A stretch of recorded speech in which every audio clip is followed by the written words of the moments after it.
Haut 19. Sonntag am Joreskreis begräßen sich aus der Kirche von Habst, wie war drauf Sondes Mass. Es singt die christliche Gemeinschaft von Habst, Kantor aus den NRW, Organist und Viersänger, den Abbé Joel Santer. Nur singer Urgel Improvisation sangen wir Komm her, Magnificat 519. Ausschließend aus dem Laudate Dominum, Kyrie, Gloria, Alleluia, Saint, Agneau de Dieu. Und als Schlusslied, wer glaubt, ist nie allein, von Horoba an Dostal.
Im Namen des Vaters und des Sohnes und des Heiligen Geistes. Amen. Die Gnade unseres Herrn Jesus Christus, die Liebe Gottes des Vaters und die Gemeinschaft des Heiligen Geistes sei mit euch. Und mit deinem Geist. Leif Leid zu Habst an der Kirche, leif alle gut, die da über die Medien mit uns verbunden sind. Haut invitierte Jesus eis, für gut aufzupassen, an treu zu sein am Glauben. So vieles als rundherum eis, was eis kann auflenken. Am Vertrauen will man auf den Herrgott gucken, an ehrlich eis Hoffnung ob hier richten, weil ihn nur eis versprach, dat könnt für eis Not zu sein. Wir wollen eis dadurch ob das Feier präparieren, dat wir dem Herrgott sein Licht unholen. Herr Jesus, du bist eis Licht, mach eis dein Stadt hell.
Der allmächtige Gott erbarme sich unser. Er lasse uns die Sünden nach und führe uns zum ewigen Leben. Amen.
Herr und Gott, König des Himmels, Gott und Vater, Herrscher über das All.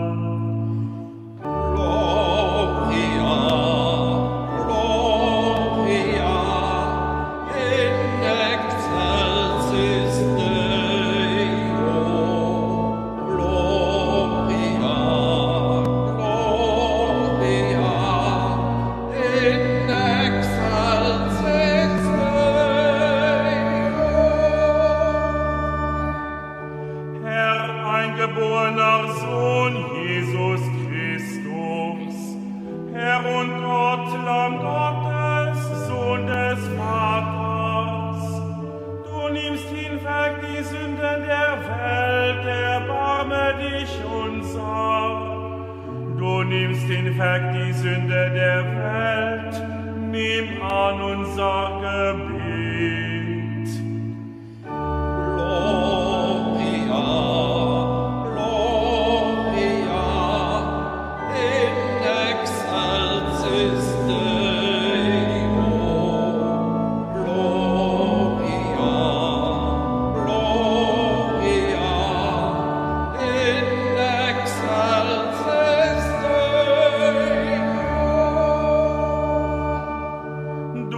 zur Rechten des Vaters, erbarme dich unser. Denn du allein bist der Heilige, du allein der Herr, du allein der Höchste, Jesus Christus, mit dem Heiligen Geist, zur Ehre Gottes des Vaters. Amen. Gloria,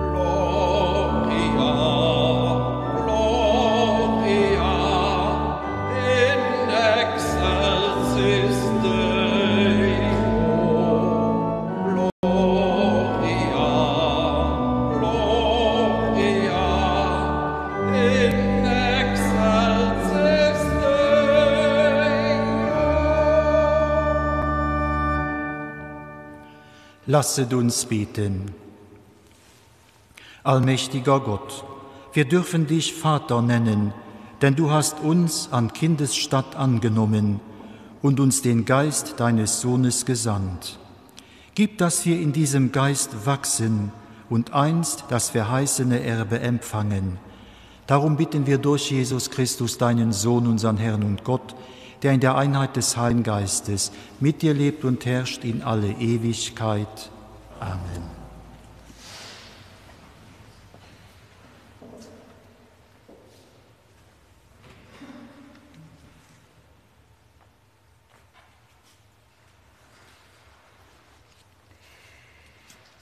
Lesung aus dem Hebräerbrief. Schwestern und Brüder, Glaube aber ist Grundlage dessen, was man erhofft, ein Zutagetreten von Tatsachen, die man nicht sieht.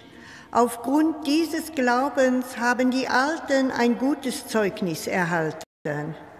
Aufgrund des Glaubens gehorchte Abraham dem Ruf, wegzuziehen in ein Land, das er zum Erbe erhalten sollte, und er zog weg, ohne zu wissen, wohin er kommen würde.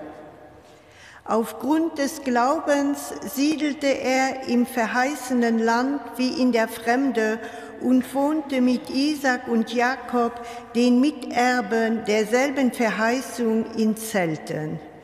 Denn er erwartete die Stadt mit den festen Grundmauern, die Gott selbst geplant und gebaut hat.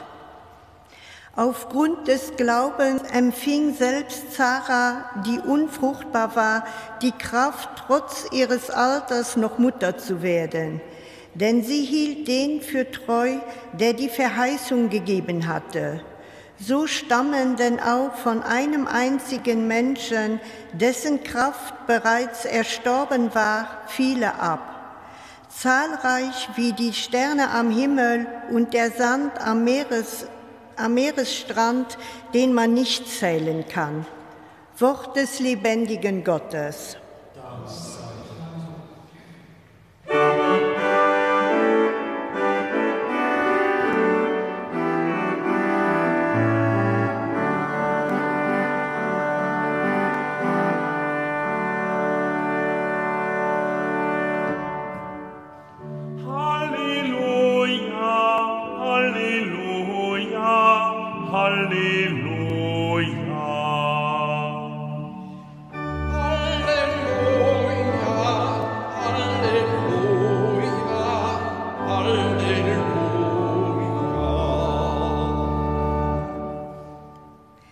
Seid wachsam und haltet euch bereit, denn der Menschensohn kommt zu einer Stunde, in der ihr es nicht erwartet. Halleluja, Halleluja, Halleluja.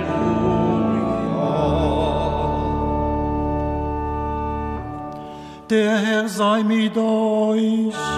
Und mit deinem Geiste.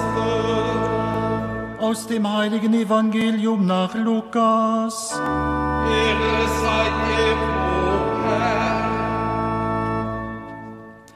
In jener Zeit sprach Jesus zu seinen Jüngern: Fürchte dich nicht, du kleine Herde, denn euer Vater hat beschlossen, euch das Reich zu geben.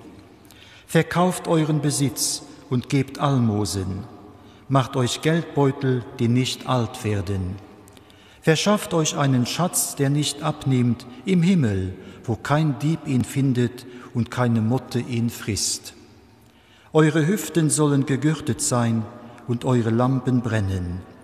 Seid wie Menschen, die auf ihren Herrn warten, der von einer Hochzeit zurückkehrt, damit sie ihm sogleich öffnen, wenn er kommt und anklopft.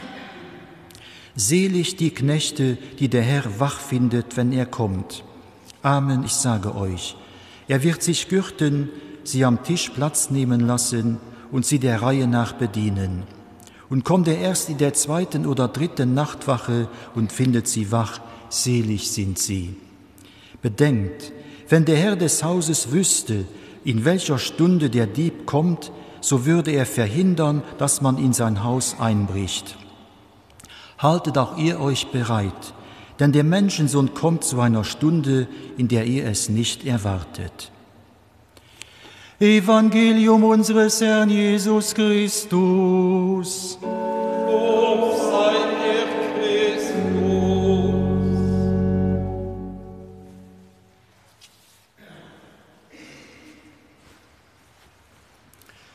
Liebe Schwestern und Brüder, der Soziolog Max Weber hat 1909 geschrieben, ich bin religiös, absolut unmusikalisch. Seine ungläubige Haltung vergleicht mit Musik. Musik ist zwar wunderschön, kann tief Glückserfahrungen vermitteln, aber wenn dafür keinen Sinn hat, wenn unmusikalisch ist, der mag wohl Frequenzen von den Schallwellen analysieren, kriegt aber nicht mit von dem, was der Komponist an den Interpret als Gefühl und als Botschaft rüberbringen. Als nicht religiös bezeichnen sich heute, laut Statistik, 51% von den Leuten hier zu Lützeburg, das heißt Majorität. Nur sind manche sicher nicht so religiös unmusikalisch, wie sie selber mengen. Religiös Sinn, christlich Sinn, fängt an mit der Darf. Liebesgeschichte mit Christus ist aber einerseits kein Fließband, ob da die mit der Darf gesagt wird, aber wo sich ausschließend Selbstverständlichkeiten und Selbstverständlichkeiten urreihen, bis bei kirchlich Begriffnis. Haut als Sklav eng froh von persönlicher Entscheidung und dann von Konsequenz. Für wat also leben? Aber Leben mehr wie bloß funktionieren as, nur mehr sichern, nur engem Sinn tachten. Dat unterschied eis Menschen von all künstlicher Intelligenz. A viel an der Vergangenheit, an der Gegenwart sind der diesem Tachten a sichen no gangen. Geleven heescht nicht wissen, gëtt gerne gesot. Für zu soen, Glauben als relativ, an wissenschaftlich Denken als sicher, gëtt Gewissheit. Viele Leute sind noch überzeugt, dass Glauben und Wissen sich ausschließen. Freie Gesellschaften und Kulturen haben sich Naturphänomene, die sie nicht verstanden haben, mit Glauben und religiösen Ursachen erklärt. Da gibt zum Beispiel die Sonne als Gott angebetet, den sei Sonne wohn über den Himmel von Osten und Westen feiert. Oder den Donner gouf und Grieche gegleft, an der Roserei vom Zeusruf auf die Welt geschleudert. Wenn die moderne Naturwissenschaft entstanden ist, sie viel Wissenschaftler Atheisten gin. Gott wir nimmen de Lückenbüßer für dat, was die wissenschaftlich noch nicht erklären könnt, wären sie überzeugt. Wat mei Aufklärungsarbeit von der Wissenschaft gelegt, an den Verstand mei angesagt geif gin, umso mehr de Phänomen Religion a Gott aus der Gesellschaft geif verschwannen. A vielfach tickt eis Welt haut jo no dem Muster. Einerseits so noch grad viel Wissenschaftler, dass Naturwissenschaft läng die Welt nicht deuten kann. Als wirklich geht das mehr umfassend a groß, lief Matchristen, wie dat, was naturwissenschaftliche Theorien erklären können. Dworicht geht mehr tief wie dat, was man Mosen, Wirlen, Zielen erweihen können. Wie in de Glauben vu Viererern auflehnt, wird die Welt am Lächten nicht verstohlen. Weil bestimmten Dimensionen, sprich dat überirdisch, ausschließt, als sich selber an dat immanent, an dat innerweltlich ersperrt. Da fehlt eng wichtig Perspektiv darüber heraus. Als klassisches Beispiel für den Widerspruch zwischen Glaube und Wissenschaft gëtt Fronom Entstohe von der Welt angefordert. Und die Alternative heißt dann biblische Schöpfungsbericht oder Evolution. Wird Bibelrecht oder den Darwin.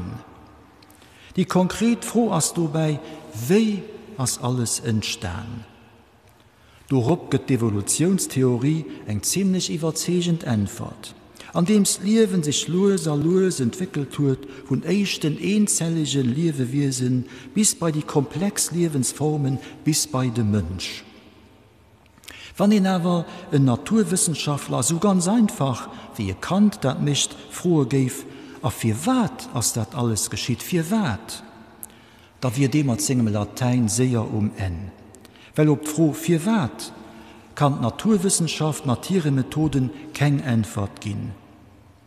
Mei präzis gefrot, als alles nimmen durch Zufall entstehen, oder steht da hannert ein Plan, ein Konzept, ein Willen, den dat ganz geordnet huet. Dazu seht die Bibel, weil Gott et gewollt huet, do weinst als alles entstehen, weil hier nicht wollt, weil hier gesot huet, es werde, es soll Sinn. Do weinst das Welt, do weinst das Leben entstehen. Recht war beide Dimensionen zu Summe kommen, die vom Glauben an die von der Wissenschaft, der Fürwart an den Weh. Recht dann kommen wir da ganzer Wohlricht no. Kirch und Wissenschaft sind also kompatibel miteinander. Mehr wie 1000 Jahre lang als nirgendwo mehr geforscht und Wissenschaft betrieben ging wie an den alle Klöster bei Benediktiner, Dominikaner, Franziskaner und Jesuiten. Leifren, am Altertum und Kelten an Trämer mit göttlichen Mächte gerechnet, diese Dachs gefeiert hun.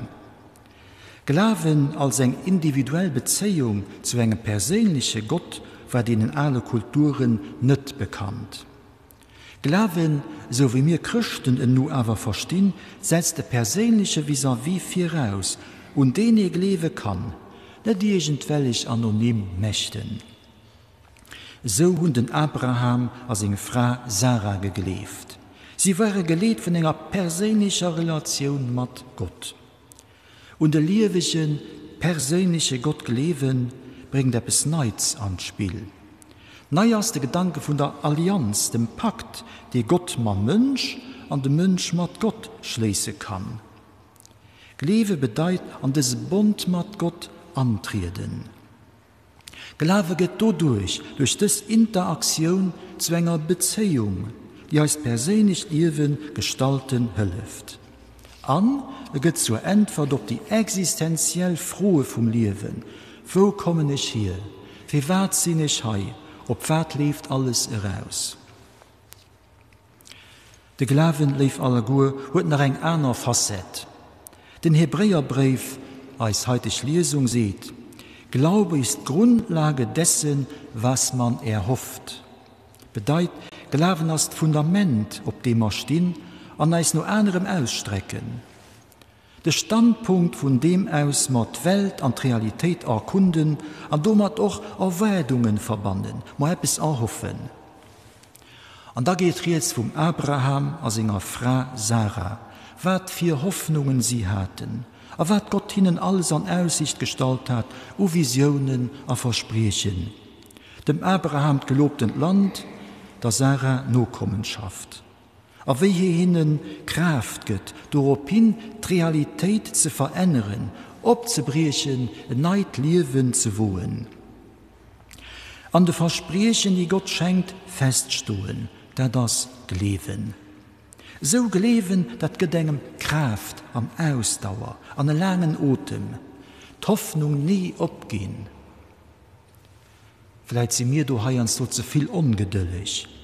Glauben heischt, fest an der Hoffnung stehen, auch was sich nicht alles direkt erfüllt, wie wir es gerne hätten oder es ausmalen. Denn Abraham hat uns Geduld vorgelebt. Sicher, Leben ist nicht leicht, es verlangt uns viel auf. Aber wo Leute sich auf den Glauben anlassen, erschließen sich ihnen neu, mehr tief Zugang zur Wirklichkeit. Und das steht nicht am Gegensatz zum Wissen zur Wissenschaft. Aber sie motivieren uns anzusetzen für eine bessere Welt. Matt zu bauen unter Vision von der guten Schöpfung und unter Harmonie von Mensch, Gott und Natur, so wie sie an der Bibel grundgelegt ist. Das dürfen wir hoffen, an matt draus schaffen. Bei dem Evangelium.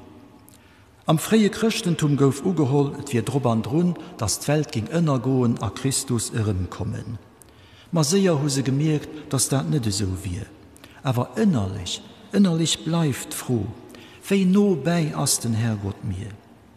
Dat das lo kein froh méi no zeitlicher, méi no existenzieller Proximitéit. Wéi no steht hier mir. Wéi no will Gott am engem Liewe sinn. A bis zu wat fir engem Punkt lossen ich hier no Jero kommen, a gin ich him eng Platz. Do weinst sete Jesus, verschaft ege Schatz am Himmel, wo kein Dave fënd a kein Matten efriessen. Des das leif Brider a Schwestern typisch christlich. An der Welt liewen, aber sich net vun der Welt Beschlag hole lassen. Des Haltung weist sich auch an engem veränderten Umgang mat Besitz a Geld. Kaum Punkt drehte Jesus méi enthusiastisch viel wie sein Opruf, verkauft Besitz a git Almosen. Auch der Papst Franziskus rief da zo, vergisst die Armen net. Jo, vergiss ma die Armen net. Amen. Ich glaube an Gott, den Vater, den Allmächtigen, den Schöpfer des Himmels und der Erde, und an Jesus Christus, seinen eingeborenen Sohn, unseren Herrn, empfangen durch den Heiligen Geist, geboren von der Jungfrau Maria, gelitten unter Pontius Pilatus, gekreuzigt, gestorben und begraben, hinabgestiegen in das Reich des Todes, auferstanden von den Toten, aufgefahren in den Himmel. Er sitzt zur Rechten Gottes des allmächtigen Vaters. Von dort wird er kommen zu richten die Lebenden und die Toten. Ich glaube an den Heiligen Geist, die heilige katholische Kirche, Gemeinschaft der Heiligen, Vergebung der Sünden, Auferstehung der Toten und das ewige Leben. Amen. Am Vertrauen op Gott as eng Versprechen kënneret woen ze liewen, dürfir Bedmal lo ze summen. Für Menschen, die op der sich sinn no Geburgenheet an Halt am Liewen, für all, die no Gott verlangeren an Zeche vu senger Präsenz sichen, Herrgott heier eis. Für Menschen, die die Welt bestimmen, für all, die Mannen Vier soen, a für all, die Zeche von der Hoffnung setzen, a konstruktiv Wehr für Zukunft abweisen. Wir beten auch für die, die Unrecht erlebt über die Menschen bringen. Herrgott, heier eis. Für all, die sich bewussten, aktiv Leben a Verantwortung für sich an hier Mitmenschen bemühen. Herrgott, heier eis. Für all, die an der Vakanz sind, für die Menschen in NRW, aber auch für all die, die hier Vakanz heim verbringen. Herrgott, heier eis. Gott, du bist gegenwärtig an den Hechten, an Deften von unserem Leben. Mit dir an ob dich hin können wir Gegenwart an Zukunft wohnen. Wir sollen dir Merci erlöwen dich durch Christus der Jung, als Bruder an unseren Herr. Amen.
Lasst uns beten zu Gott, dem allmächtigen Vater, dass er die Gaben der Kirche annehme, zu seinem Lob und zum Heil der ganzen Welt. Herr, unser Gott, wir bringen die Gaben zum Altar, die du selber uns geschenkt hast. Nimm sie von deiner Kirche entgegen und mache sie für uns zum Sakrament des Heiles. Darum bitten wir durch Christus, unseren Herrn. Amen. Der Herr sei mit euch. Und mit deinem Geiste. Erhebet die Herzen. Wir machen sie, mein Herr. Lasset uns danken dem Herrn, unserem Gott. Das ist würdig und recht. In Wahrheit ist es würdig, dir zu danken, heiliger Vater. Es ist recht, dich zu preisen. Denn du allein bist der lebendige und wahre Gott. Du bist vor den Zeiten und lebst in Ewigkeit. Du wohnst in unzugänglichem Lichte. Alles hast du erschaffen, denn du bist die Liebe und der Ursprung des Lebens. Du erfüllst deine Geschöpfe mit Segen und erfreust sie alle mit dem Glanz deines Lichtes. Vor dir stehen die Scharen der Engel und schauen dein Angesicht. Sie dienen dir Tag und Nacht, nie endet dir Lobgesang. Mit ihnen preisen auch wir deinen Namen. Durch unseren Mund rühmen dich alle Geschöpfe und künden voll Freude das Lob deiner Herrlichkeit.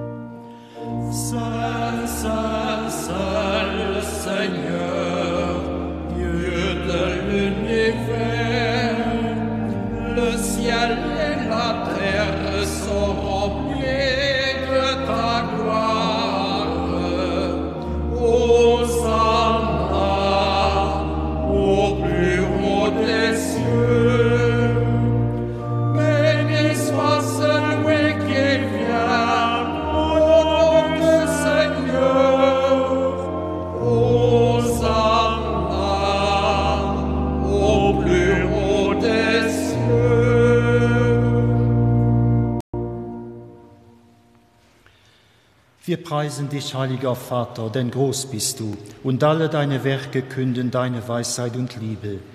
Den Menschen hast du nach deinem Bild geschaffen und ihm die Sorge für die ganze Welt anvertraut. Über alle Geschöpfe sollte er herrschen und allein dir, seinem Schöpfer, dienen. Als er im Ungehorsam deine Freundschaft verlor und der Macht des Todes verfiel, hast du ihn dennoch nicht verlassen, sondern voll Erbarmen allen geholfen, dich zu suchen und zu finden. Immer wieder hast du den Menschen deinen Bund angeboten und sie durch die Propheten gelehrt, das Heil zu ernten. So sehr hast du die Welt geliebt, heiliger Vater, dass du deinen eingeborenen Sohn als Retter gesandt hast, nachdem die Fülle der Zeiten gekommen war. Er ist Mensch geworden durch den Heiligen Geist, geboren von der Jungfrau Maria. Er hat wie wir als Mensch gelebt, in allem uns gleich, außer der Sünde. Den Armen verkündete er die Botschaft vom Heil, den Gefangenen Freiheit, den Trauernden Freude. Um deinen Ratschluss zu erfüllen, hat er sich dem Tod überliefert, durch seine Auferstehung den Tod bezwungen und das Leben neu geschaffen. Damit wir nicht mehr uns selber leben, sondern ihm, der für uns gestorben und auferstanden ist, hat er von dir, Vater, als erste Gabe für alle, die glauben, den Heiligen Geist gesandt, der das Werk deines Sohnes auf Erden weiterführt und alle Heiligung vollendet. So bitten wir dich, Vater, der Geist heilige diese Gaben, damit sie uns werden, Leib und Blut unseres Herrn Jesus Christus, der uns die Feier dieses Geheimnisses aufgetragen hat, als Zeichen des ewigen Bundes. Da er die Seinen liebte, die in der Welt waren, liebte er sie bis zur Vollendung. Und als die Stunde kam, da er von dir verherrlicht werden sollte, nahm er beim Mahl das Brot und sagte Dank, brach das Brot, reichte es seinen Jüngern und sprach: Nehmet und esset alle davon, das ist mein Leib, der für euch hingegeben wird.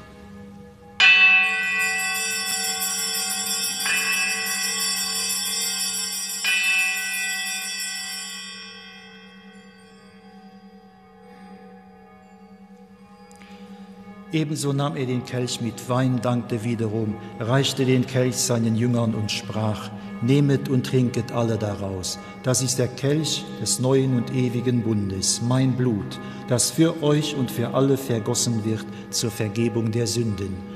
Tut dies zu meinem Gedächtnis.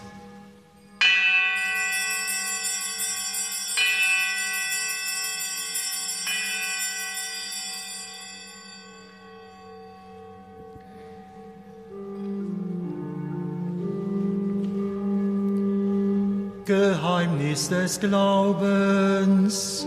Deinen Tod, o Herr, verkünden wir und deine Auferstehung preisen wir, bis du kommst in Herrlichkeit. Darum, gütiger Vater, feiern wir das Gedächtnis unserer Erlösung. Wir verkünden den Tod deines Sohnes und sein Hinabsteigen zu den Vätern, bekennen seine Auferstehung und Himmelfahrt und erwarten sein Kommen in Herrlichkeit. So bringen wir dir seinen Leib und sein Blut dar, das Opfer, das dir wohlgefällt und der ganzen Welt Heil bringt. Sieh her auf die Opfergabe, die du selber deiner Kirche bereitet hast, und gib, dass alle, die Anteil erhalten an dem einen Brot und dem einen Kelch, ein Leib werden im Heiligen Geist, eine lebendige Opfergabe in Christus zum Lob deiner Herrlichkeit. Herr, gedenke aller, für deren Heil wir das Opfer darbringen.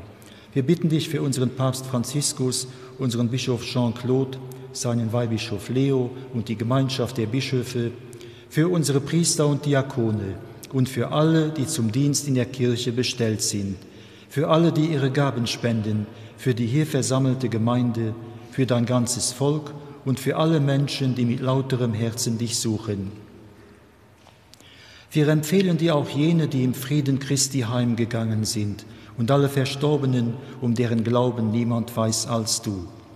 Gütiger Vater, gedenke, dass wir deine Kinder sind, und schenke uns allen das Erbe des Himmels in Gemeinschaft mit der seligen Jungfrau und Gottesmutter Maria, mit deinen Aposteln und mit allen Heiligen, und wenn die ganze Schöpfung von der Verderbnis der Sünde und des Todes befreit ist, lass uns zusammen mit ihr dich verherrlichen in deinem Reich durch unseren Herrn Jesus Christus, denn durch ihn schenkst du der Welt alle guten Gaben.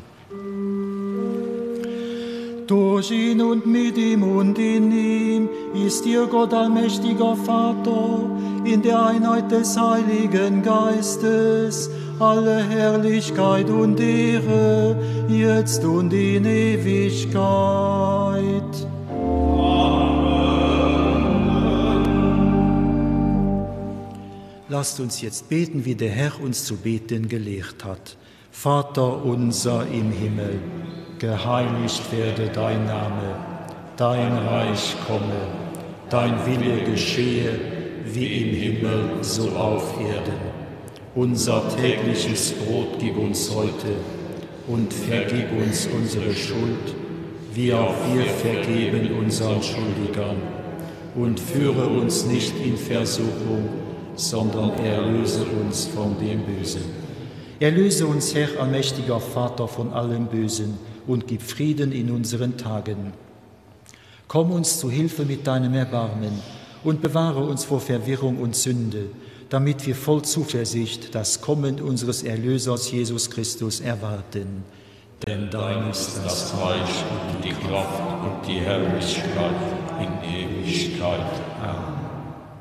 Der Herr hat zu seinen Aposteln gesagt: Frieden hinterlasse ich euch, meinen Frieden gebe ich euch.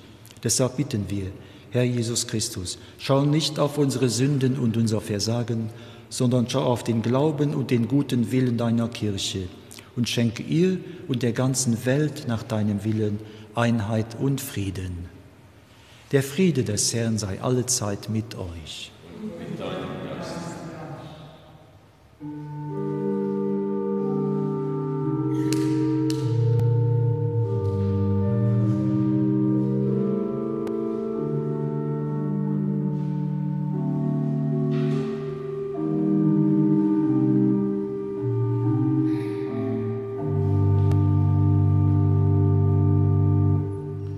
Agneau de Dieu,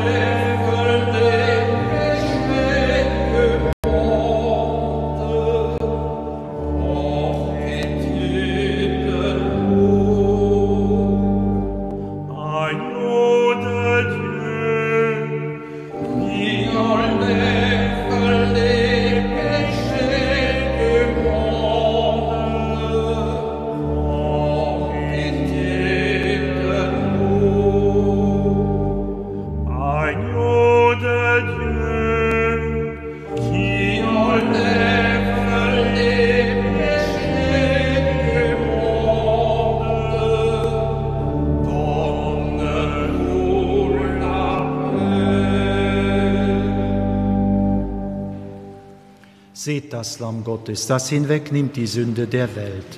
Herr, ich bin nicht würdig, dass du eingehst unter mein Dach, aber sprich nur ein Wort, so wird meine Seele gesund. Selig, die zum Tisch des Herrn geladen sind.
Lasset uns noch beten. Barmherziger Gott, wir haben den Leib und das Blut deines Sohnes empfangen. Das heilige Sakrament bringe uns Heil. Es erhalte uns in der Wahrheit und sei unser Licht in der Finsternis. Darum bitten wir durch Christus, unseren Herrn. Amen. Der Herr sei mit euch. Mit deinem Geist. Es segne euch der allmächtige Gott, der Vater, der Sohn und der Heilige Geist. Geht hin in Frieden.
Wir haben d'Eucharistie gefeiert mit der christlicher Gemeinschaft zu Habscht. Die nächste Sonntag iwwer Dromatmas vun der Giester Klaus. An lo schalte mat zurück an den Studio.